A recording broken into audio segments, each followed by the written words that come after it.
All right. First, let's take a look at the indexes. Guys, we got a gap up in the market. This is the tour de jour of what's happening in the market right now. In uptrends, the market gaps up all the time. If the market gets hit with bad news, it's going to gap up. If it gets hit with good news, it's going to gap up even more.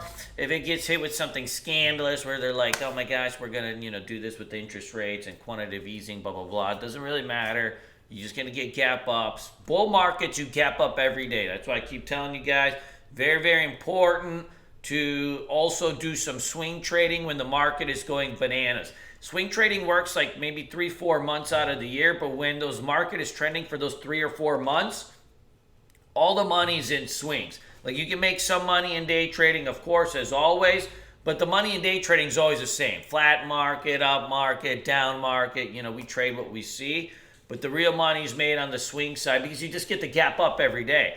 You might as well, if you're going to get gap up every day, you might as well get paid for it, right? It's like making money while you sleep. You got to have, a book of positions or kind of overnight holds that usually ends up kind of paying you for the bills.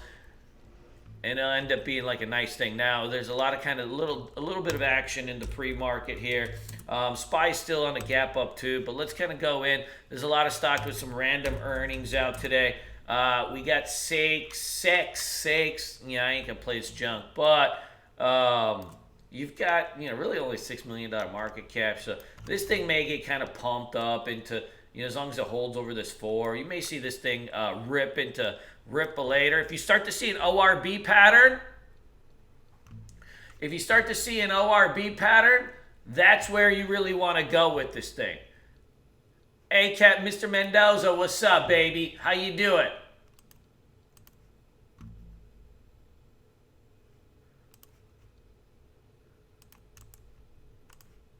Good. Yeah, so what we want to do is we want to wait for an ORB, but only do it over a 450. So if you start to see the ORB pattern set up, so right, 1 candle, 2 candles, it's got to be in that zone.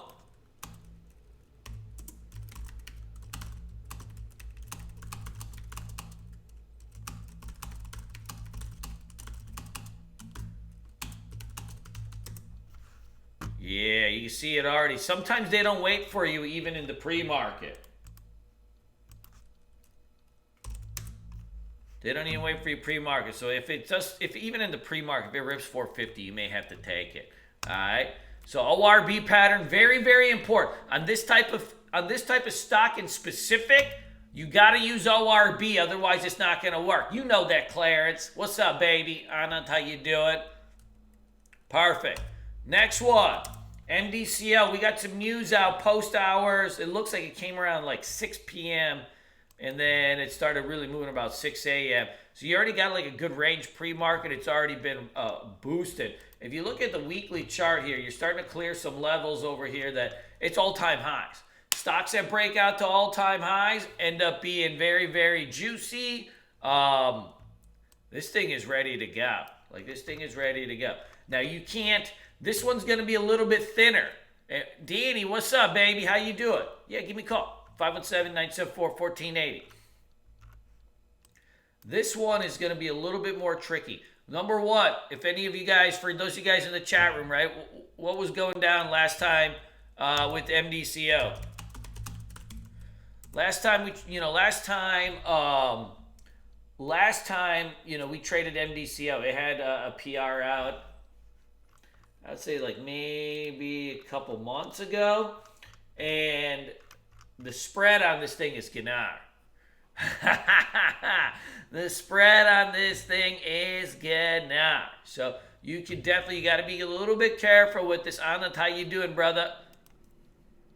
Yeah, it's a little bit Ganar. So when you have a spread on it, right, that like difference between where the bid and ask is, if the spread is too wide, you end up kind of chasing it as it starts to roll, and that becomes really, really tricky. So you just got to kind of be careful when you got a big spread. You don't want to just roll in like with all sorts of shenanigans going on. But I do like the overall look on this. If this stock has an ORB pattern, I'll take it.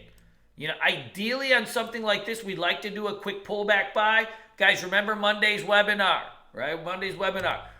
What are the parameters of a quick pullback buy? First gap up, pull back to 9 or 20, green candle to hold, and then the same thing, right? The ORB, you're hitting it on strength.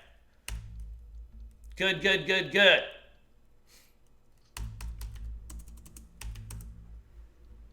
JKS, this one, man, this one's in no man's land. I'd leave that one alone. And the rest of this stuff is junk. So let's talk about second day plays. Obviously, this KRTX was, that was yesterday's heater. You know, man, you could, by the way, like even if you're trading like 100, 200 shares, I mean, you could really nail like a 5-figure day if you do it right.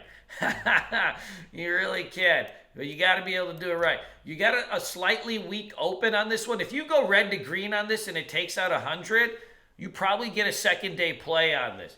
This is not my type of play. Like, I don't like second day plays on stuff that's like already up like 400, 500%.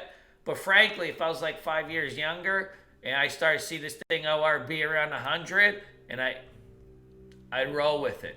You got to just be really quick though, because if it fails at 100, this thing could drop 10, 20, $30 really quickly. The shorters will come in.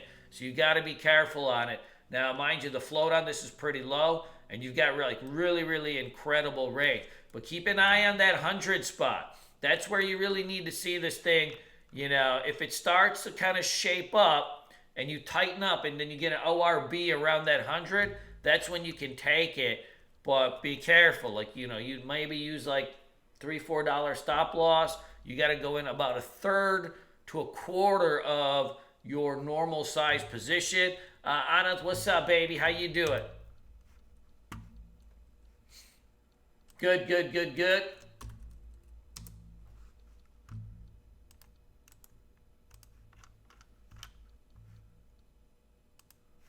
Awesome. All right, let's go on the downside. Man, we shredded this stock's cock yesterday into the close. That sounds dirty, though. But we shredded this stock hard yesterday. You had a big, man, I had like, yeah, I only went in half size. So I only had like 2,500 shares, and I added 1,000 here or there to trade around. But the range on this thing was sick. You can see like right into the close. This thing just, this thing just got tanked. Guys, there's, you know, when you're shorting, for those of you guys that don't, I know some of you guys emailed me yesterday saying I don't really like shorting that much. Man, when you're shorting, you can make money so fast when you're shorting and betting on stock to go down. Look, this is a lower price stock. If you short 2,000, 3,000, 4,000 shares and you've got this kind of range, man, you can make a lot of money. You can make a lot of money, and you could do it like with really low risk and quickly, which is always the most important thing. So this thing is going to be in play again. The SSR is going to be on this thing, so I definitely wouldn't chase this thing down. But obviously something is going on this thing. Backs to cover, blah, blah, auction, blah, blah, blah. Who knows what's going on this thing? You know, at this point, this probably bounced, but it looks like it's just getting liquidated. So, you know, maybe like $2, $3. Otherwise, I wouldn't even roll with it. I think you add this on for a second day play. Faux show.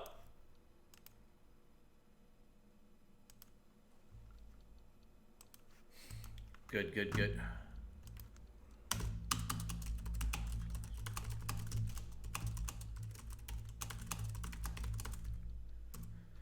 Yeah, let's add that in. But, you know, be careful here.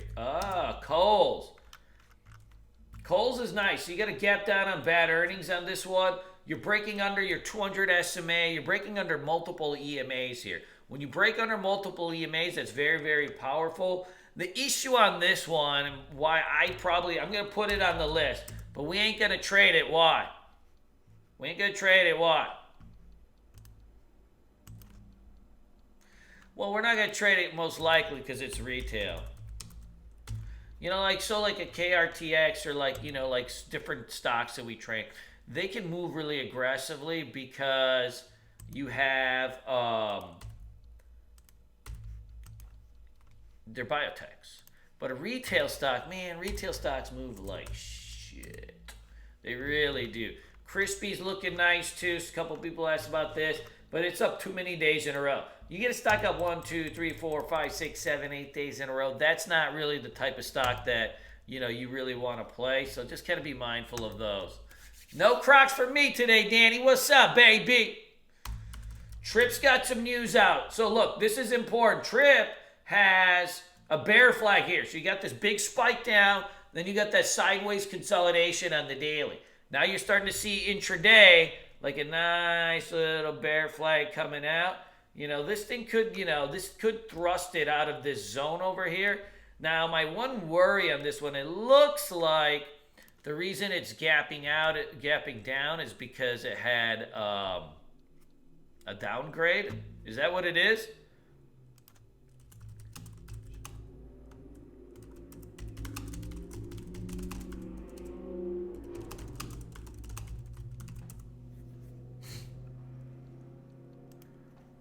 Eric, where you been? What the fuck? Yeah, add it for the list now, but I give that a B. If it was an earnings play, I would give it an A. The day the earnings came out, we shredded this thing for points. Points! But today, on a downgrade, I'm 50-50 on that one. Macy's, man, Macy's sucks to trade too. Retail stocks suck to trade. Anybody ever been in a trade and you're just like, you're just in the grind there? And you're like, oh my God, like this couldn't be any worse. Usually that's because it's a retail stock. Scott, be mindful. I know Trip is the top of your list, but be careful on that one. Yeah, let's look at Home Depot. Home Depot, man, Home Depot it had some movement, and now, look at this thing, man. It's really, it's been on a really incredible trend the last few years. Boy, look at that shit. 230, like it's got room to fall. That's for sure. But I don't like when you get like a gap down on a stock like this.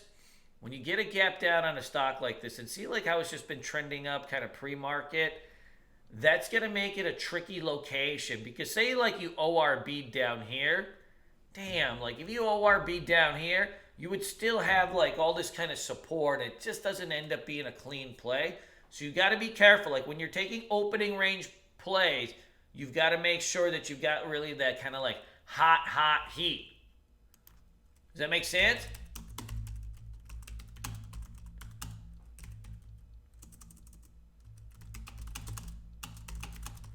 Cool. This one, the other part, what's the main worry on this one? Man, thick too, right?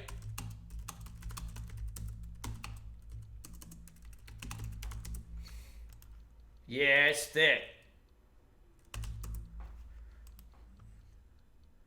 I know, man. It's thicker than your mama, Danny.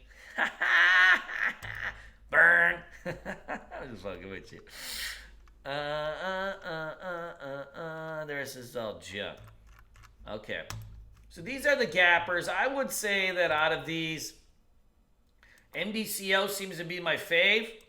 So let's talk about this. KRTX for a second day play on watch.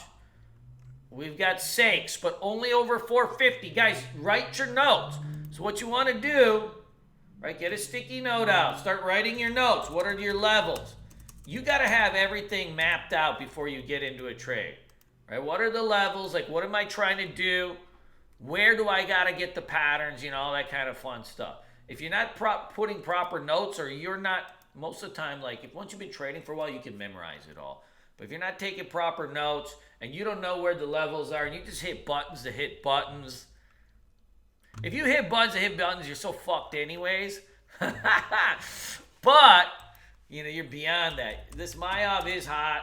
Mayav, I was hoping this thing would wait for us so we could hit this thing right here. But yeah, this thing is hot too. So that's number 2. So we got, let's rank these. So we got MDCO, Mayav number 2. MDCO, I have rated above Mayav because it's frankly, I think it's going to be a little bit easier to trade. Sometimes these like really small cap, low floaty biotech stocks, they're not easy to trade. Like you look at it right now, we're looking at a chart, right? The market's not open. It's a static chart. They're not necessarily always as easy as they trade as they look. All right. KSS, Trip, HD, man, I think those are like those are low levels for me. But I would go with Trip over KSS, and I don't trade small caps for the most part, so I'll leave that shit alone. This SAAX, like this is one of those things. If you hit it right, like you have yourself such a nice little pizza party, you might rip like a big ass gain on it. You could have, make 20, 30, 40, 50% sometimes. But man, if you screw it up and you hold on to it, then it just ruins your day. And there ain't nothing like ruining your day with the small cap. You know what I mean?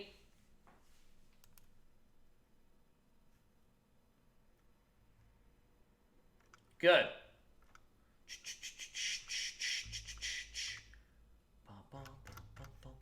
Yeah, I do think that this MYOV, now that it's pushing back so hard, watch for that first pullback. First pullback. A lot of times, like these bad boys, if they gap up this much, they'll start to pull back to your 9 EMA. They may grind on it for just a little bit of time, and then they start to kind of hold and build, and before you know it, you're ready to go. Yeah, so that's number MDCO MYOV. I got ENPHI, KRTX. These are day 2 plays. What's a day 2 play? Day 2 play means you're looking for green to reds or red to greens. And then you can still go ORB or quick pullback buy. So you can still do the same patterns. But you just got to, like, it's a day 2. So day 2 can often be cleaner than even day 1.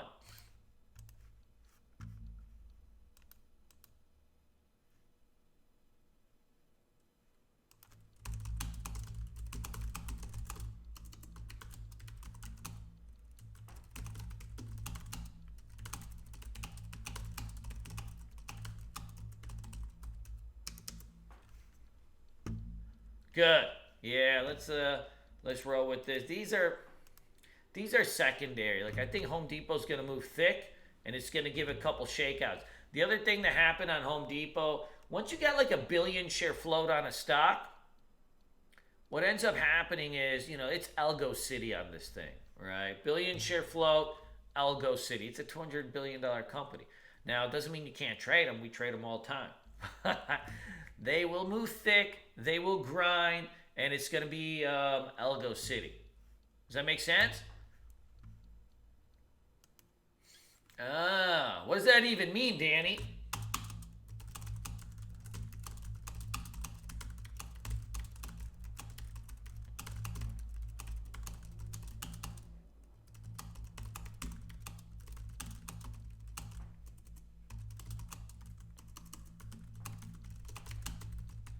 Yeah, all right. Let's talk about the rest of this. So these are the gappers, but we got other plays. We got other plays.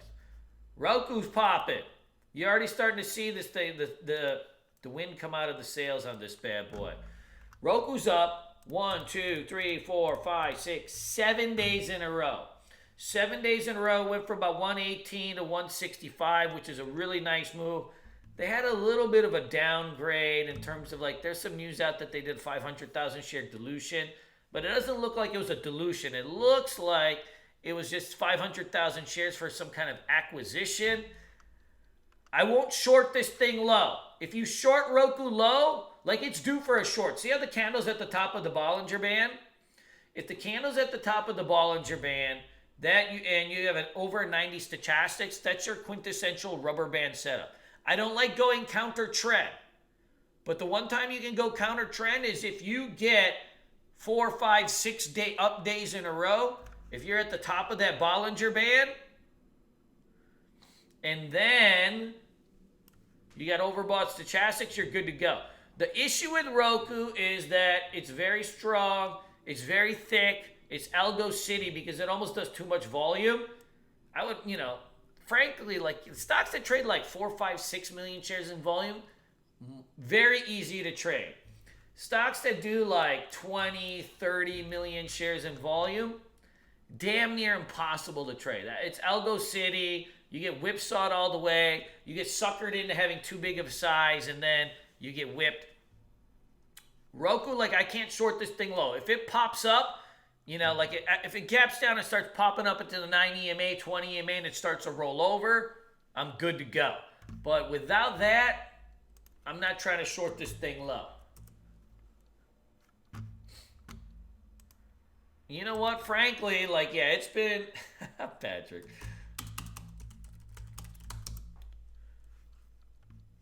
Yeah, frankly, it's a tricky fucking trader too.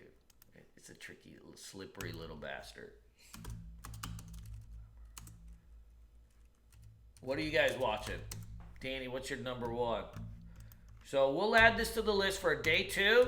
The key on this is I can only hit this thing on pop. And frankly, like if this thing got flushed out like really solid, and say you got this thing like closer to like 150, or these are like different areas you can start watching it. Like if it got into any of these zones, I would not be surprised if it fucking bounced. It's been so strong. You know what I mean? In this market, sometimes you get a really hot stock. They'll do a downgrade on it, and next thing you know, like they're is bouncing right back. So sometimes a downgrade is actually like it can help you.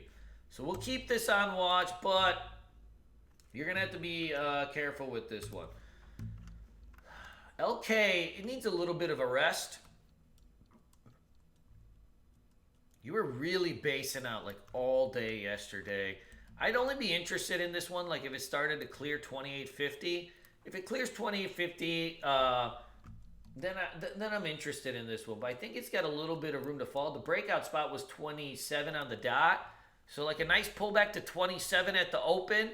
See how it hangs out around here? Could work. But when you know a stock is extended when it's 9 EMAs at like 22 bucks. So if the 9 EMAs at 22 bucks, you're $5 away from your 9 EMA. That's extended. A quick kind of easy way to just tell, like if you're in layman's terms, if a stock is extended, if you can fit two thumbs between where the 9 EMA is and the stock is, that stock's extended. It's probably got to pull back a little bit. In this market, yes, extended gets more extended. You do end up getting stocks that like hold up for a little bit. But if you're like on, this is day 1, day 2, day 3, day 4, day 5, day 6 of the move, and you're extended, you probably need either to rest for 3 to 4 or 5 days, rebuild some of that stamina, or you got to pull back. A couple different things. CGC, man, it broke its bear flag yesterday. Pot stocks suck. Pot stocks stink. We're getting close to a bounce spot. We're just not there yet. We just broke under the 200 SMA on the daily. So if you look back, like you've got you have some supports that are coming. You have some supports that are coming. The issue is like if it doesn't hold this area here, then it's going to probably keep bleeding out. It's been an orderly bleed out. Like it's just going down $1 every day. I know. I got a couple buddies of mine that like friends from high school always message me like, dude, I invested in this thing. And it's like, it's going down all the way. If it doesn't hold this 14, you're going to see this thing sub 10s pretty quickly. It is due for a bounce. It's just a matter of like when. You're down 6 days in a row. You're at a 4 stochastics. You're on a support at 14. It should theoretically bounce, but the selling is just so intense. Like you see this 20 million shares, 10 million, 14 million. This stock is not only thick, but it's getting smoked. You can see ACB, same thing. This one's even a bigger turd. Climactic selling here. Like this is why I do think at some point we may get a little bit of a bounce. You're probably not going to get more than a 10-20% bounce. Like the odds of these things going back up here is 0 or close to 0. But you may get a bounce to like 350.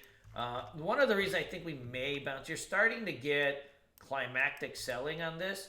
You know, a lot of times we think that when the volume pushes up, that it's actually, right, it's bearish because like there's more selling coming in. But oftentimes like the volume gets so high, it could turn into a climactic selling event where there's nobody left to sell. And I think we're starting to get closer to those areas. A couple more down days, we have ourselves a nice time. What you think? All right, cool. As always, guys, let's trade well, let's trade good, let's trade fast. We've got things to do. I'll be in the Bulls on Wall Street chat room. I appreciate everybody coming into the webinar yesterday. That was a fun time. I'll make sure to send everybody the recording of the webinar too. Man, this is a hot market. Like, this is the time to stack gains. Like, you got to come in and stack gains. In this market, you're seeing it every day. We got to go in and be a little bit more aggressive than we even want sometimes. And we got to come in and stack some gains and do what we do. All right?